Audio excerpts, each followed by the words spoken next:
Thanks very much. It's a real pleasure to have the opportunity to speak about the research, and hopefully marks the beginning of a conversation as we continue with the project. So the in terms of, I agree, by I think it's just important to kind of mention you mentioned the concern with the language of formers. This is something that every time we've been presenting this, people talk about this, and it is, yeah, we're very aware of the stigmatizing issues of the term formers. We're trying to find alternatives for that. I think that's was part of the standards. It's a challenge in that sense, but I think we are very mindful of these wider debates over the years involving former extremists or employing former extremists. We probably use the term employing former extremists to just remove some of the ambiguity that comes with this field. But when we are looking at the employing former extremists for PCVE, I mean, this has been a practice that's been ongoing for decades in some spaces, but I think really in the last 10 years, it's become to the forefront of PCVE internationally.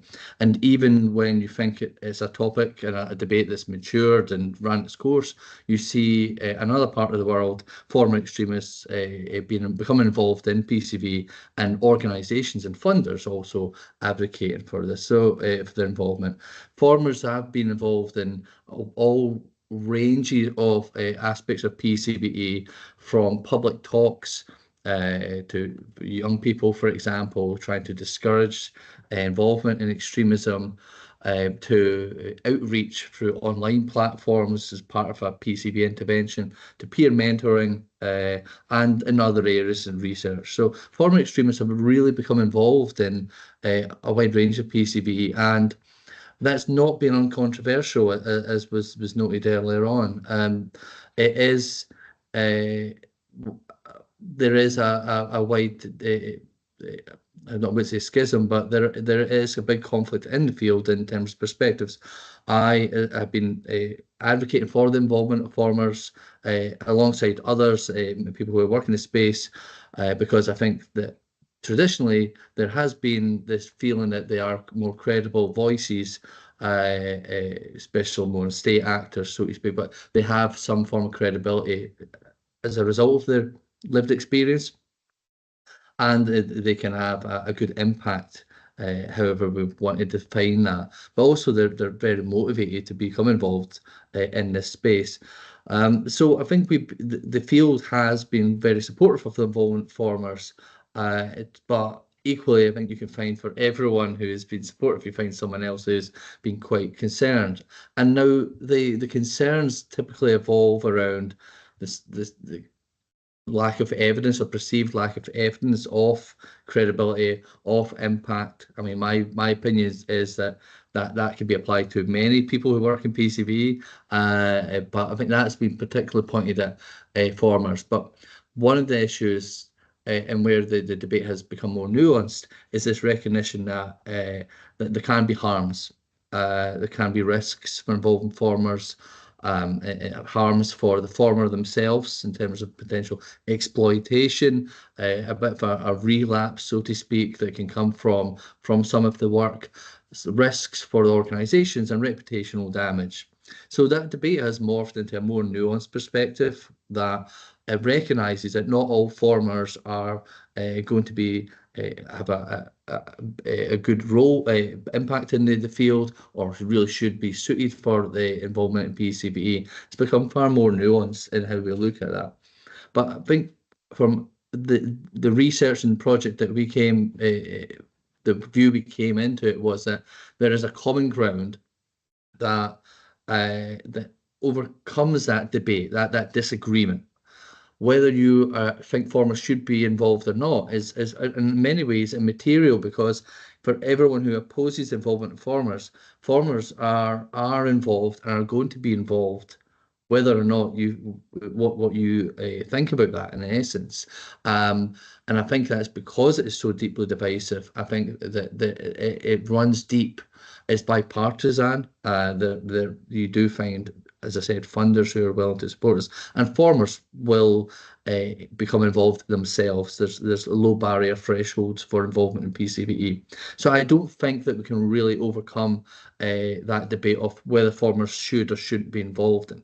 I think where we're going now and where our project really tried to go was this common ground that sometimes farmers can have a role, sometimes maybe not.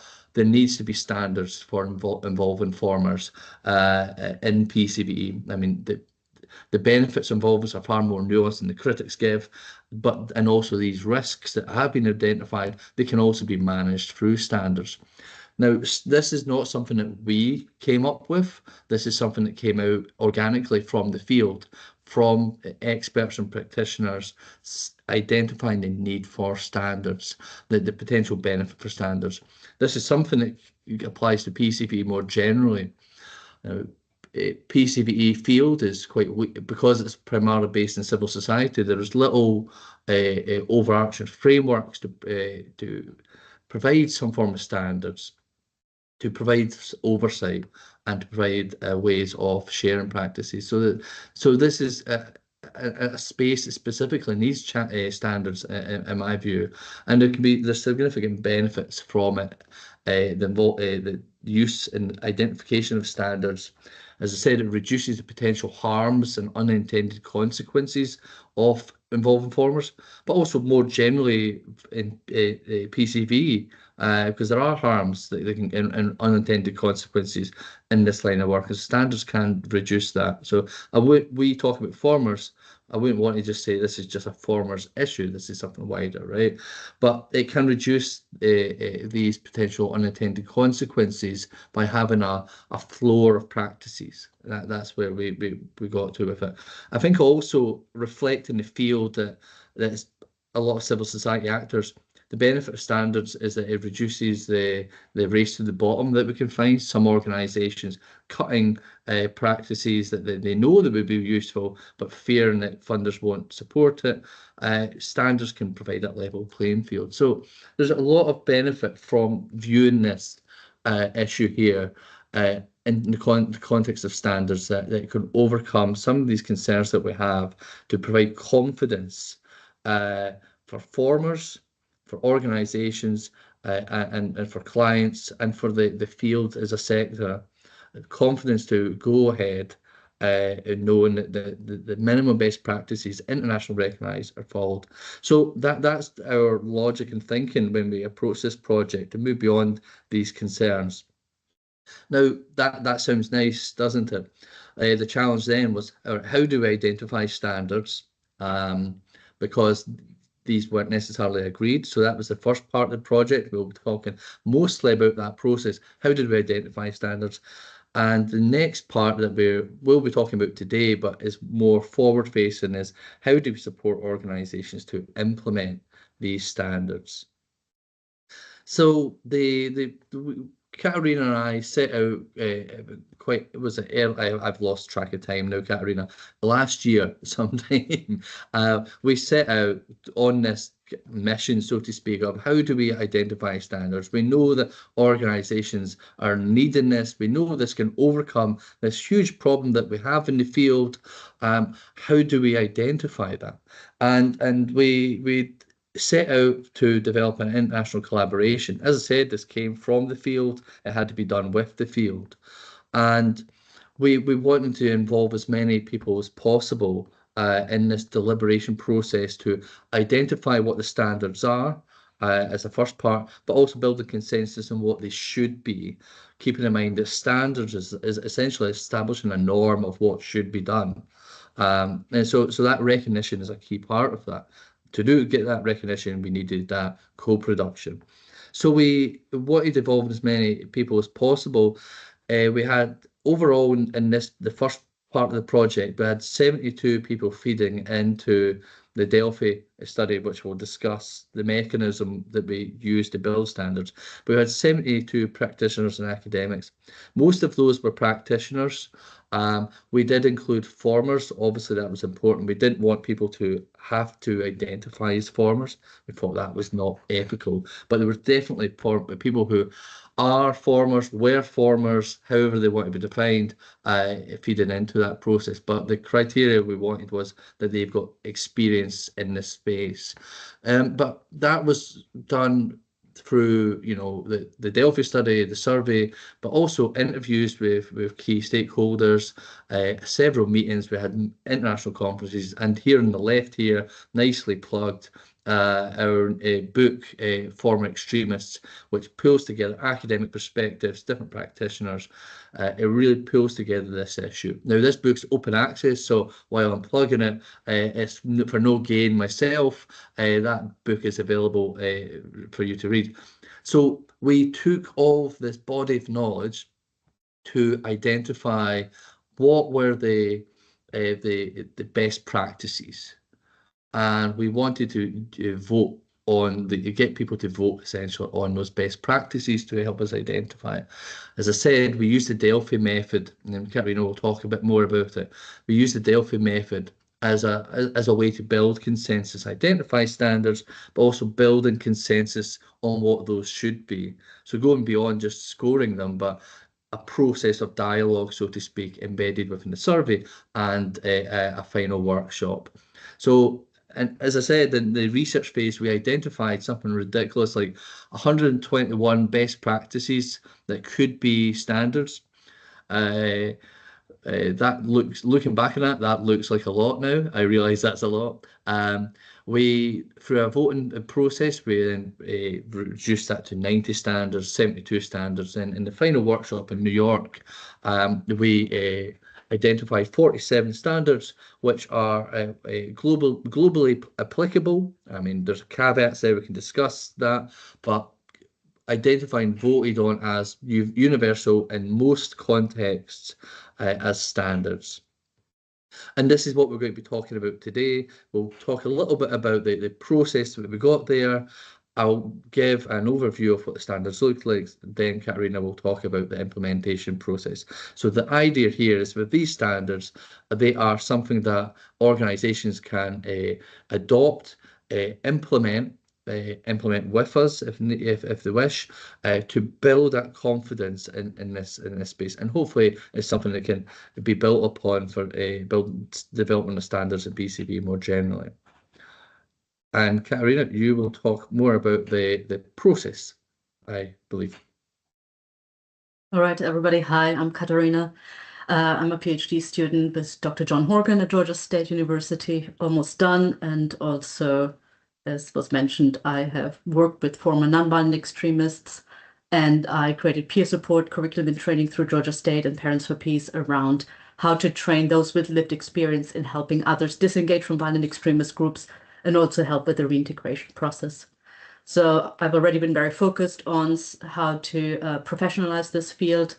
I think as in any field, you start out and you just anybody chips in and helps out. And as it has grown, we now need to have professionalization, whether someone has lived experience or not. Like anybody employed in PCVE needs to bring their top game, obviously.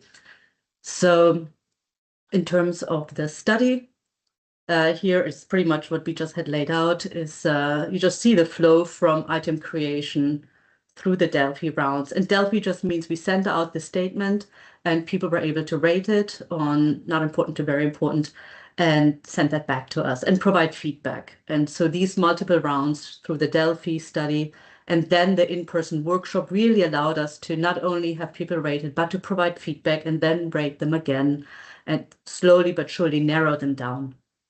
Again, the experts are from all around the world, from different kinds of organizations, some with lived experience, mostly without. And that really allowed us also to take into account the different backgrounds that are represented in this field. So Gordon, next slide, please. We had a workshop in New York, and I think it was very good for me and others to just sit in a room together These are wonderful organizations. Many people had never met before, and it was a very lively organization. I enjoyed it. We had these different viewpoints, sometimes clashing, sometimes in alignment, but it really made us as researchers more aware of the challenges on the ground. So it was one thing to just write these standards up in a nice sheet. It's another thing to hear people argue back and forth about how to implement them. Is it feasible for their organization? Make good points for or against a standard. And so we took plenty of notes, and this also informed the next part of this project. And if you'd like to move on. This was at NYU in New York, by the way. Mary Beth Altier was gracious to help us organize all of this. And of course, Didar, thank you. Some of the highlights from the discussion were the challenges and benefits of employing formers themselves, which again, we tried to, that's not the focus of this. We are aware of the challenges and aware of the benefits. But for the organizations that choose to, either as peer supporters or in other roles, we would like to have like a minimum threshold of safe rail, so to speak, of standards. Big focus was on the need to really consider the local context. And so we're integrating that into the next steps and making sure that people from all regions are fully represented as we move forward. Next slide. Here are just a few of the organizations that were present at this workshop. And in addition to the Delphi study where we reduced the items, we also wanted to really get into, would you say this is a universally agreed on standard? Is this something that you can see working across global regions in different contexts or not? And that reduced it to 47. That doesn't mean that the other standards are not still valid. They are, but there are some different viewpoints on which of them are more globally applicable than others. And just to look at that, we looked at people from the Global South and other areas, and again, found a lot of alignment. I think the biggest surprise to us, if I'm right, is that we thought there would be more disagreement on the standards. And it was really lovely to see that actually there's a lot of agreement on what the standards should be. And even several voices of like, well, this should be the standards for anybody working in PCVE. And I agree, like, this can be the first step to just general standards, with a few that are specific, obviously, to those with lived experience as former extremists. So that was really good. And then quickly the turn to, okay, how do we do this? How do we implement? And before we get into that, Gordon's just going to go over just a snapshot of what these standards are. Yeah, so we divided the standards divided in two themes. So first, hiring, vetting, and screening, and second, employment, organizational support, professional development. So hiring and vetting, as you can see, is dealing with the identifying the process of involving this, and also the skills that you would expect to see, but also potential warning signs in that hiring process, that vetting process, that organizations would want to look out for and screen out, essentially. Also, we will look at employment, so how organizations should be set up. There was a part on what compensation is a bit of a contested issue, how to evaluate performance of programs, and provide support mechanisms for our professional development. So these are the themes that the 47 standards are grouped into. I'm going to just pull out a few of them here. So in the standards report, which Katarina, you've put in the chat, we break it down into questions. So these are questions to help with practitioners to identify what needs to be done. So, for example, what should the hiring vetting process look like? Here we would have one standard saying that vetting should be a process conducted over a long period, i.e. not just one meeting. This was quite a very strongly supported practice. This is why we think it should be a standard.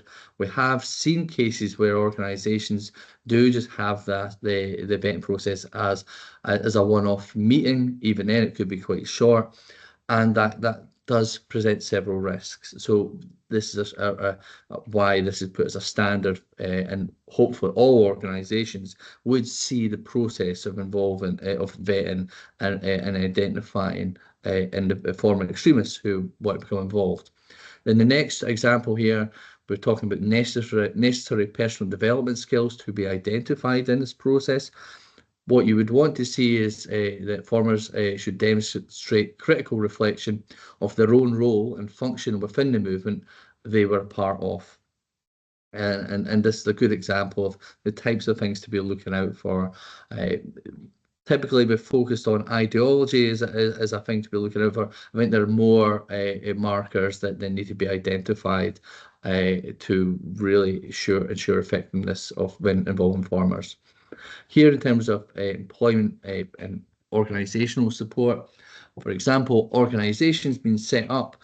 The top example here is PCVE organisations led by formers should have a mixed team, including non-formers. Now, this is a really interesting one. It could disrupt how some organisations, small organisations, work, but we think, and the field thinks, that this is quite an important practice to make it a standard. To provide some other forms of support. Now, of course, different organisations might need to interpret what that mixed team would entail, but that's been, quite strongly supported as something to do. For example, it depends on the intervention type. Having psychiatrist support and specialist support and trained supporters to work alongside formers is important. So hopefully that is a practice that is a field we can move away from, and this is just an example of what the standards can do. And lastly here, the other example in terms of compensation, that what we organisations see and what formers see is that it should not be a career path or a new mining identity in itself. Organisations should support formers to develop and move beyond that former identity and developing skills as well. So in some cases, this could be a transitionary role, and this is why we have that standard there. Okay, so now we've identified the standards and we've identified the consensus. There is, as Katarina said, a lot of consensus, in some sense, too much consensus. But nevertheless, we have a rich array of standards that the field agrees with. Now, how do we implement that? And that's the challenge that Katarina and I are wrestling with. All right, so I'm going to take it over again from here. And just because I forgot to mention it earlier, it's in the paper, of course, as well, but the standards are there to really, as Gordon said, protect the organization, protect the employees or the former extremist, in that case, and for sure protect the client if they're outward facing, such as working with other peers or anyway. So the main goal is protect, protect, protect. And as former executive of a nonprofit and also having worked with many, I also realized that there is no extra time to spare. There are very little resources. So how can we make this as easy as possible for organizations to implement? How can we support organizations and make it better for everybody? So next slide. First off, we're on a quest right now, and we're closing in on someone to be the host organization. So someone needs to hold these standards, so to speak, and maintain and update them, provide training, capacity building, and monitor compliance, but also be someone that if someone has an issue with an organization that technically says we've adopted the standards, but then there's a clear breach of standards, who do they reach out to? I mean, if you're a social work organization, there's a board. If you're a therapist, there's, again, a board. Like for different professional organizations, there's also an outside entity that you would contact in case something has gone sideways and you would like to let them know. So who is this host organization? So that's, we're in the step of doing that. Next slide. And then a lot of the feedback was, we'd like to implement them, but this one we don't see happening in our country. This one, there's no way we can do this one. So basically, we're working right now on this flexible adaptation framework. This is not the final product yet, just a suggestion, but really being able to tailor it. So because we had the experts rate them on a scale, we can easily parse out the most essential standards that had a really high level of agreement, and then the ones that would be nice. And so maybe the organization that adopts them can pick 90%, let's say, of the mandatory standards. So that still gives them room to say, okay, these 2 or 3 are just not feasible for whatever reasons. That won't work with the government we work with, or that won't work with whatever it is. And then the flexible option as well of at least 70% of the others would be good to adopt standards. So that let's officially say we have adopted the standards, our organization adheres to these standards. And that would hopefully, as Gordon said, provide confidence by donors, funders, but also possibly clients and others to be like, okay, this organization, yes, they employ formers, but they're doing this in a very thoughtful manner. They're also adhering to these standards. Next slide. What we started throughout the Delphi study and then the New York project, and I would say this kind of counts too, is really stakeholder engagement and buy-in. We're trying to not only inform about what we have done, but what we would like to do with this. We're already engaging with people around the world. And hopefully this will then lead to training organizations. How can we break this down, make it very palatable, make it very step-by-step of how to implement these standards, and also provide guidance so that, next slide. I think. So that organizations basically will be able to talk to each other. There's brainstorming going on, and an organization, let's say in Indonesia, will be like, okay, we did this. Here's what we learned. Here's what was difficult. So as the next organization, let's say in Colombia goes, we'd like to do this next. We have lessons learned from the first implementers, the first people that committed to this, and we can help smooth everybody's path on the way to adoption. Yeah, so thanks very much, Karina. I mean, I think this is really captures really well where we're going next with it. And I think just is sometimes I catch myself thinking we're talking about standards. I used to do really exciting research with former extremists and former combatants in Northern Ireland preventing violence, but it's always kind of thinking, okay, standards doesn't sound the most interesting, exciting thing, but it's incredibly important. There's a big gap that we've had in PCVE, and there's a big gap, especially involving formers, and it's also the solution, I think, to a lot of the problems that is a field that we face. It can reduce the potential risks and harms of employing formers. It can also just give greater confidence for organisations. I think this is what came out of the New York organisation workshop, that I think organisations really want to have guardrails to be able to go on and do the work, knowing that they are following best practices and there is support there. I mean, I think this is going back to the point of who do you call if you need support. There needs to be that oversight. And I really just liked how Katarina phrased that, in terms of involving formers thoughtfully. And I think that just captures it perfectly of what we're trying to do here, the benefits of standards. We're moving beyond this idea of formers yes or no. It's how to involve formers thoughtfully and to provide that support for organisations and for formers themselves. As I said, they face some of these risks. So we are encouraging stakeholders to adopt these standards. I mean, I think this is a process. This is a process that we want to support organisations with. So far, we've already had real positive feedback. Standards and Compliance Unit in the UK have adopted the standards, who provide oversight of Prevent. And the DHS CP3 team are adopting the standards as a funder to guide some of their work. And there's other organisations as well.